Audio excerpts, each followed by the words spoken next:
Policía política de Vargas Lleras.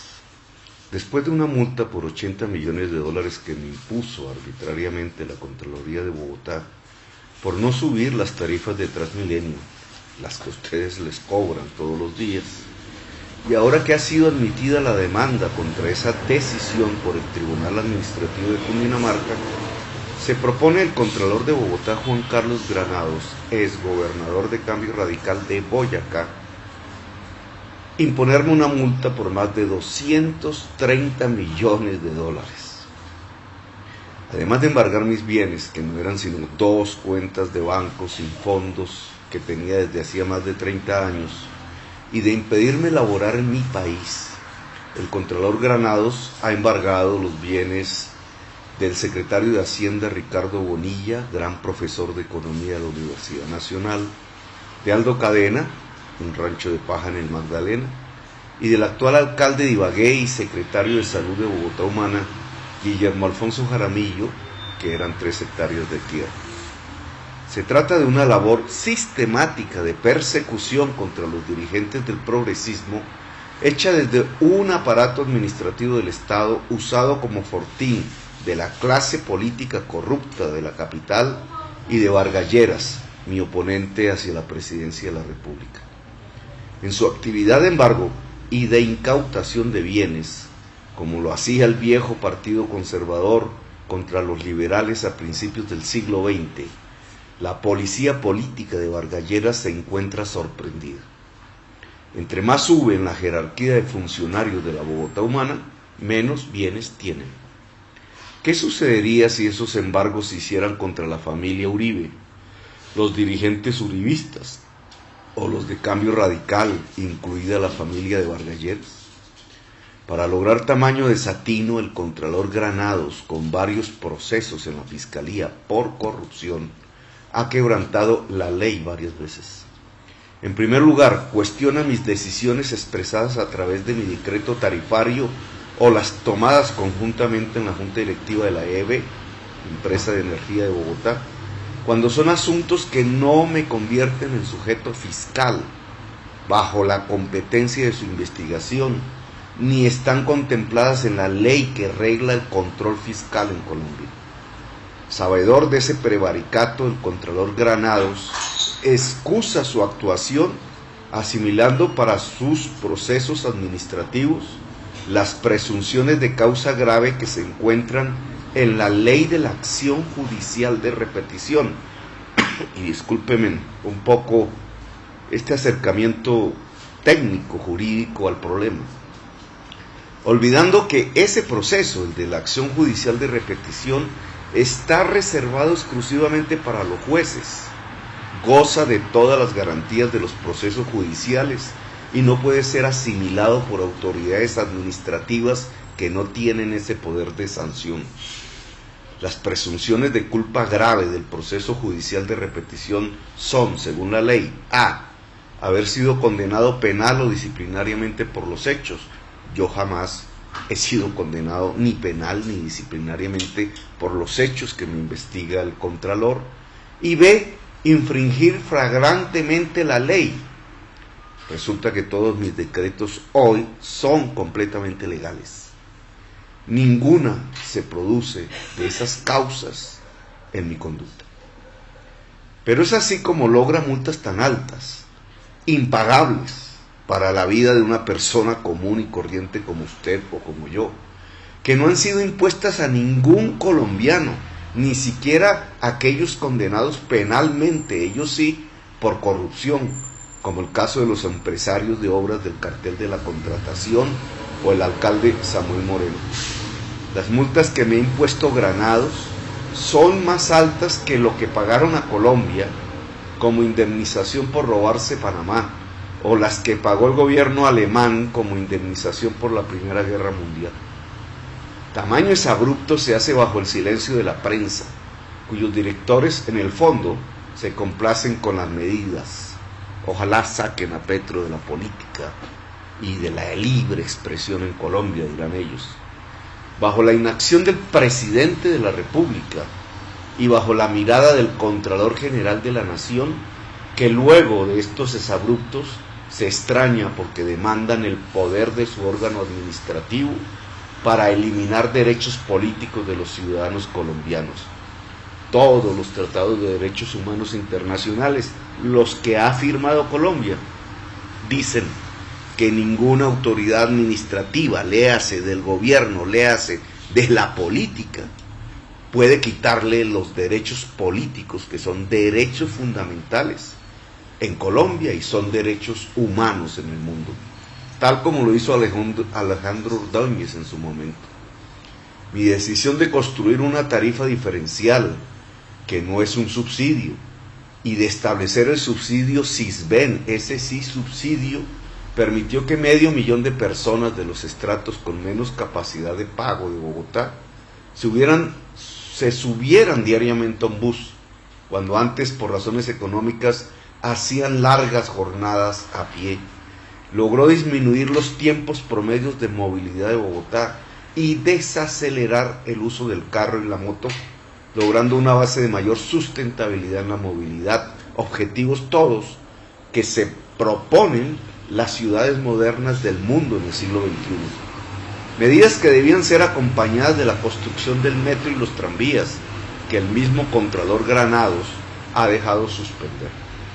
El decreto de tarifas es hoy plenamente legal y se expidió bajo mis competencias constitucionales y legales como autoridad de transporte de la ciudad.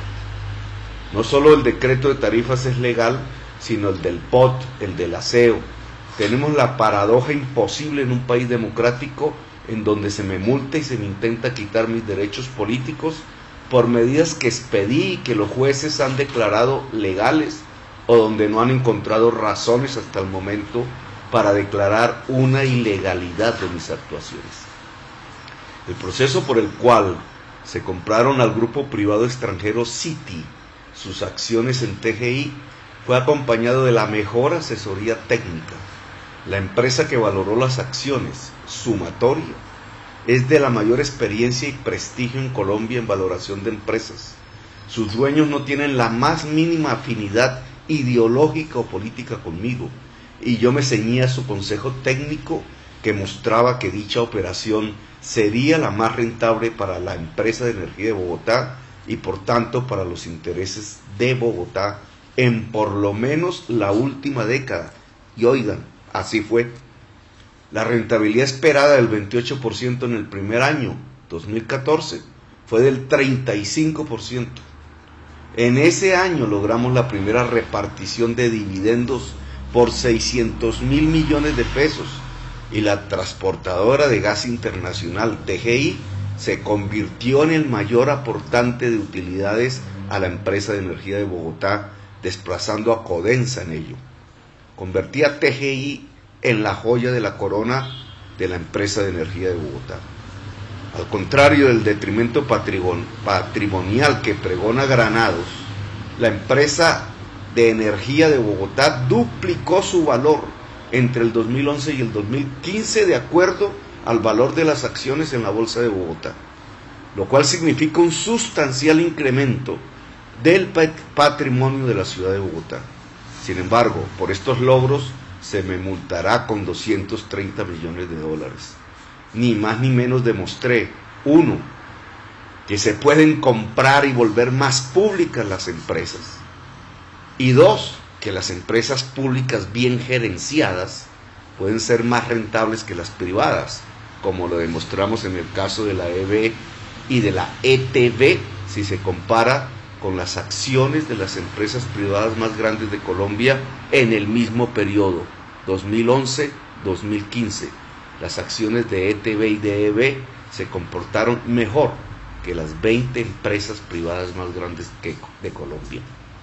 Granados, con funcionarios sin los conocimientos técnicos y la experiencia de Sumatoria, dice que esa empresa se equivocó en su método de valoración y que por tanto yo soy culpable por haber seguido su estudio. Como en las decisiones de la empresa de energía de Bogotá en su junta participaron personas cercanas a Santos, a Luis Carlos Sarmiento y a Vargas Lleras, Granados comenzó por exonerarlas, y algo sin precedentes.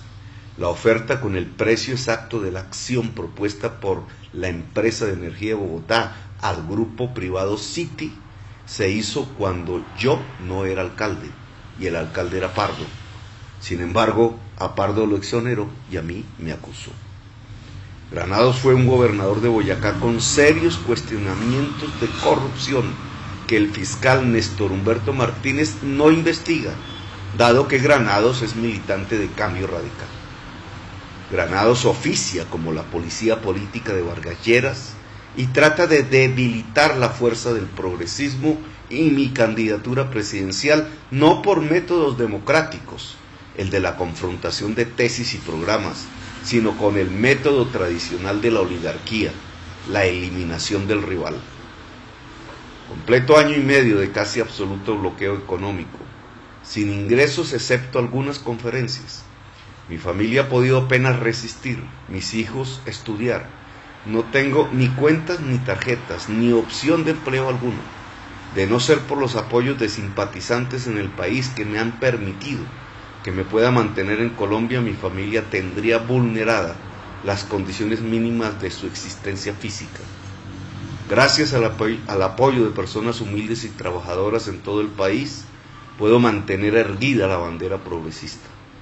Pero Vargas Lleras está preocupado por las encuestas.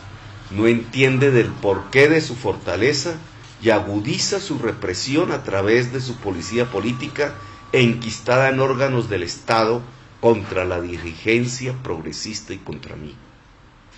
Creo que es el momento de movilizarnos, de convocar las fuerzas que defienden la democracia en América y en el mundo, de solicitar a la justicia su acción. Si nosotros dejamos violar nuestros propios derechos políticos fundamentales, no tendremos autoridad alguna para defender los derechos de la sociedad colombiana. Vargas Lleras está demostrando la clase de gobernante que sería si es elegido. Las posibilidades de la paz y la democracia serían mínimas. Entre más nos persigue es porque más razón y fuerza tenemos.